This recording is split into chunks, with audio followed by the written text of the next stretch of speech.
मौसम विभाग की तरफ से दी गई जानकारी के अनुसार ओडिशा में वर्षा की मात्रा बढ़ेगी। 25 अगस्त को बंगाल की खाड़ी में एक कम दबाव का क्षेत्र बनने की संभावना है। इसके प्रभाव से पूरे राज्य में मानसून सक्रिय होगा और वर्षा होगी। मौसम विभाग ने कुछ जगहों पर 70 से 110 मिलीमीटर तक वर्षा होने का अनुमान जताया है। बालेश्वर की एसपी सागरिका नाथ इन दोनों रात्रि पेट्रोलिंग को लेकर चर्चा में आई हैं। आधी रात को अकेली मोटरसाइकिल लेकर शहर में पेट्रोलिंग करने का विजुअल सामने आया है। अपनी सरकारी आवास से आधी रात को मोटरसाइकिल लेकर शहर के विभिन्न रास्तों और चौराहे पर अकेली घूमना तथा पुलिस वालों पर नजर रखना और अपराधियों पर नजर रखना उनके लिए मुख्य बात बन गई है। ओडिशा की राजधानी भुवनेश्वर में डेंगू का कहर थमने का नाम नहीं ले रहा है। डेंगू के मामलों की संख्या 1000 को पार कर गई है। अब तक 1314 लोगों के संक्रमित होने की सूचना मिली है। इस दौरान एक की मौत भी हो गई है। पिछले 7 दिनों में भुवनेश्वर में 150 नए मामले सामने आए, यानी एक दिन में औसतन 20 से 21 नए मामले सामने आए हैं।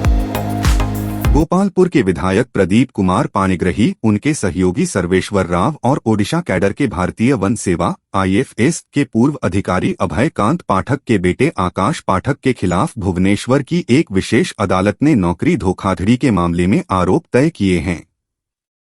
इन पर टाटा मोटर्स में नौकरी दिलाने का वादा कर कई भोले भाले युवाओं से मोटी रकम की ठगी करने के आरोप हैं।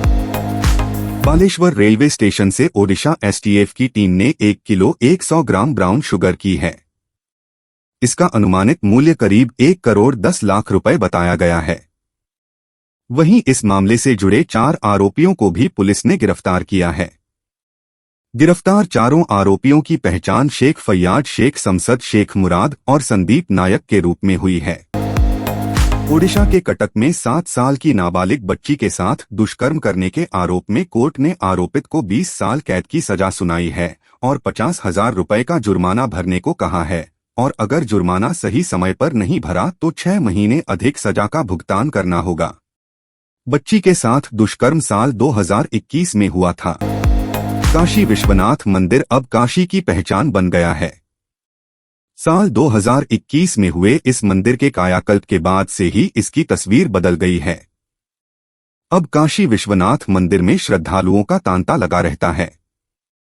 घाट से लेकर मंदिर के गर्भगृह तक मंदिर की तस्वीर बदल गई है। इस मंदिर का इतिहास हजारों साल पुराना है और इसका नाता खुद महादेव से है। चंद्रयान 3 अब चांद के बेहद करीब पहुंच गया है। अंतरिक्ष यान का विक्रम लैंडर कल चंद्रमा पर लैंडिंग करेगा। इससे पहले चंद्रयान चांद के सबसे करीब के ऑर्बिट में चक्कर काटते हुए तस्वीरें ले रहा है। यान के लैंडिंग के अंतिम पल खौफ के पल होंगे, जिसे 15 मिनट्स ऑफ टेरर कहा जाता है। आइए जानें आखिर ऐसा क्यों कहा जाता है। सुप्रीम कोर्ट ने कहा कि हम निर्देश देते हैं कि याचिकाकर्ता को GB Pant institute of post graduate medical and research द्वारा दी गई चिकित्सा सलाह के अनुसार सभी आवश्यक चिकित्सा उपचार प्रदान किए जाएंगे। याचिकाकर्ता ने सुप्रीम कोर्ट को बताया कि उनकी छोटी बहन एक रोहिंग्या शरणार्थी है, जिसके पास UNHCR शरणार्थी पहचान पत्र है। उसे अनिश्चितकाल तक हिरासत में रखा गया है। संसदीय कार्यवाही पर टिप्पणी करते हुए उपराष्ट्रपति जगदीप धनखड़ ने मंगलवार 22 अगस्त को कहा कि संविधान सभा को एक दिन के लिए भी किसी व्यवधान का सामना नहीं करना पड़ा था। साथ ही संविधान सभा में ज्यादा जटिल मुद्दों पर बहस हुई थी।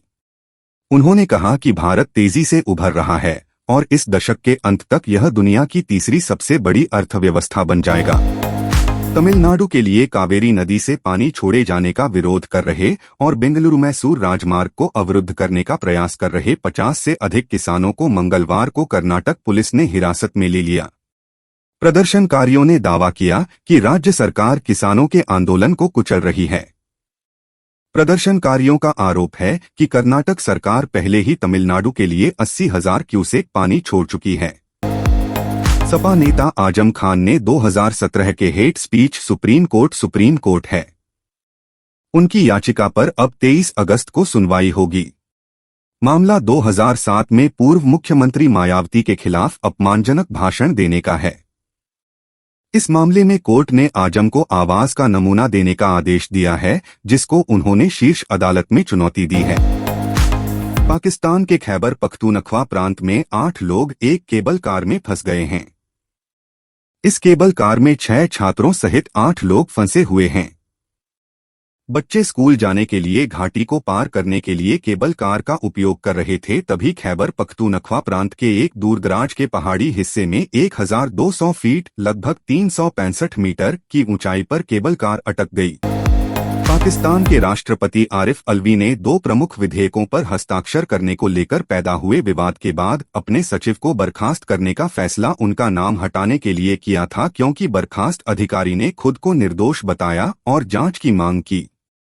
राष्ट्रपति अलवी ने सचिव अहमद को बर्खास्त करने के आदेश देते हुए कहा कि उनकी सेवाओं की अब आवश्यकता नहीं है। पाकिस्तान के पूर्व प्रधानमंत्री ने हाल ही में अटक जेल की खराब स्थिति और गोपनीयता की कमी और खराब स्थिति को लेकर शिकायत की गई थी, जिसके बाद अब अटक जेल कोठरी में दरवाजे के साथ 5 फीट ऊंची दीवार वाला एक शौचालय भी बनाया गया है। इमरान खान तोशाखाना भ्रष्टाचार मामले में दोषी ठहराए जाने के बाद इमरान खान 3 साल की सजा काट रहे हैं।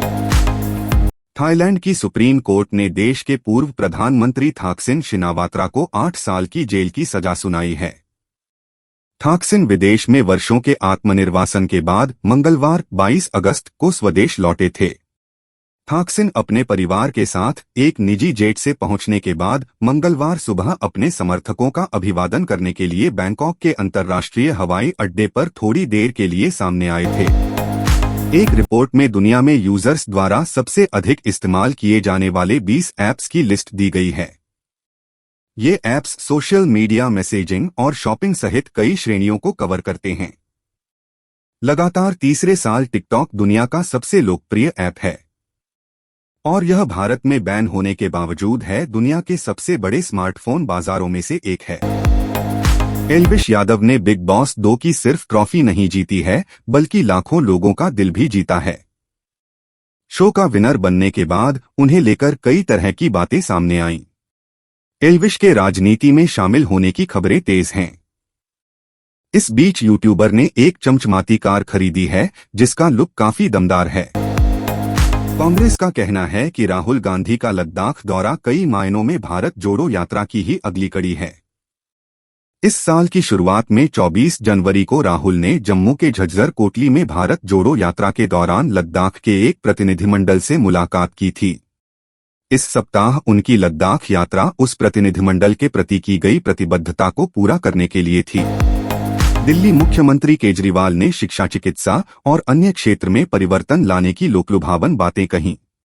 वादा किया कि मध्य प्रदेश की जनता ने उन्हें मौका दिया तो वह दिल्ली व पंजाब की तर्ज पर लोकहितकारी योजनाओं को धरातल पर उतारेंगे। उन्होंने यह विश्वास दिलाने का प्रयास किया कि उनकी पार्टी में कोई नेता नहीं बल्कि सभी कार्यकर्ता हैं। एक्ट्रेस सामंथा रूथ प्रभु इन दिनों न्यूयॉर्क में हैं और यहां वह वार्षिक स्वतंत्रता दिवस परेड का हिस्सा बनी। इस दौरान उन्होंने इंडियन और वेस्टर्न आउटफिट का फ्यूजन लुक क्रिएट किया, जो फैंस को खूब पसंद आ रहा है। आइए एक नजर डालते हैं कि उन्होंने पैंट सूट में कैसे भारतीय टच जोड़ा है। इसके अलावा उन्होंने साड़ी भी कैरी। 30 एशिया कप की शुरुआत होने जा रही है। इस टूर्नामेंट में 6 टीमें हिस्सा लेने जा रही है। टूर्नामेंट के लिए सभी टीमें पूरी तरह से तैयार है, लेकिन बांग्लादेश के लिए एक बहुत बड़ी बुरी खबर सामने आई है। टीम के प्रमुख तेज गेंदबाज इबादत हुसैन घुटने की चोट के कारण एशिया कप के लिए टीम से बाहर हो गए हैं। भारत और आयरलैंड के बीच टी इंटरनेशनल सीरीज तीसरा मुकाबला 23 अगस्त को डबलिन के द विलेज खेला जाएगा। दूसरे 2-0 में टीम इंडिया प्रदर्शन करते हुए 33 रन से जीत दर्ज की थी। वहीं पहले 2-0 में बुमराह एंड कंपनी ने 2 रन से मैदान मारा था। सीरीज के आखिरी मैच में भारतीय टीम में कुछ बदलाव देखने को मिल सकते हैं। वनडे विश्व कप 2023 का काउंटडाउन शुरू हो चुका है, लेकिन टीम इंडिया बड़ी समस्या नंबर 4 की बैटिंग पोजीशन अभी तक कोई समाधान नहीं निकल पाया है। एशिया कप 2023 के लिए भारतीय टीम का ऐलान हो चुका है, जिसमें केएल राहुल और श्रेयस अय्यर की वापसी हुई है। इस बीच दिनेश कार्तिक ने तिलक को लेकर एक बड़ा बयान दिया है। यूएई और न्यूजीलैंड के बीच खेली गई 3 मैचों की टी सीरीज के निर्णायक मैच में न्यूजीलैंड को 32 रन से जीत मिली। इस जीत के साथ ही न्यूजीलैंड टीम ने 2-1 से सीरीज अपने नाम की। फाइनल मैच न्यूजीलैंड ने पहले बल्लेबाजी करते हुए 5 विकेट के नुकसान पर 166 रन बनाए थे। इसके जवाब में यूएई टीम 7 विकेट खोकर 134 रन ही बना सकी। भारत के पूर्व क्रिकेटर मदन लाल ने एशिया कप 2023 के लिए चुनी गई भारतीय टीम को लेकर अपनी प्रतिक्रिया दी है। मदन लाल ने केएल राहुल और श्रेयस अय्यर की फिटनेस पर सवाल खड़े किए हैं। वहीं पूर्व क्रिकेटर युजवेंद्र चहल और अश्विन को नजरअंदाज किए जाने से भी हैरान है। एशिया कप की शुरुआत 30 अगस्त से होनी है। यारियां 2 दोस्ती और लव एंगल रिश्तों को बनाए रखने का संदेश देती फिल्म यारियां का बॉक्स ऑफिस था। अब 9 साल बाद मेकर्स फिल्म का दूसरा पार्ट लेकर हाजिर होने वाले हैं।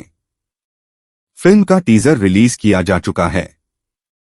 अब मूवी के पहले गाने की भी झलक फैंस के साथ शेयर कर दी गई है। मास्टर शेफ रणवीर बरार ने साल 2022 में वेब सीरीज मॉडर्न लव की दुनिया में कदम रखा था। अब रणवीर जल्द ही करीना कपूर खान के साथ अपकमिंग फिल्म देने वाले हैं। हंसल मेहता की इस फिल्म में रणवीर अहम भूमिका में नजर आएंगे। जानिए इस बारे में। Rihanna baby boy pop singer Rihanna दूसरी बार मां बनी है। मां बनने को लेकर रिहाना या उनके बॉयफ्रेंड की तरफ से कोई जानकारी शेयर नहीं की गई है। बता दें, दोनों काफी सालों से एक दूसरे को डेट कर रहे हैं। डेटिंग से पहले दोनों की 3 साल तक दोस्ती रही थी।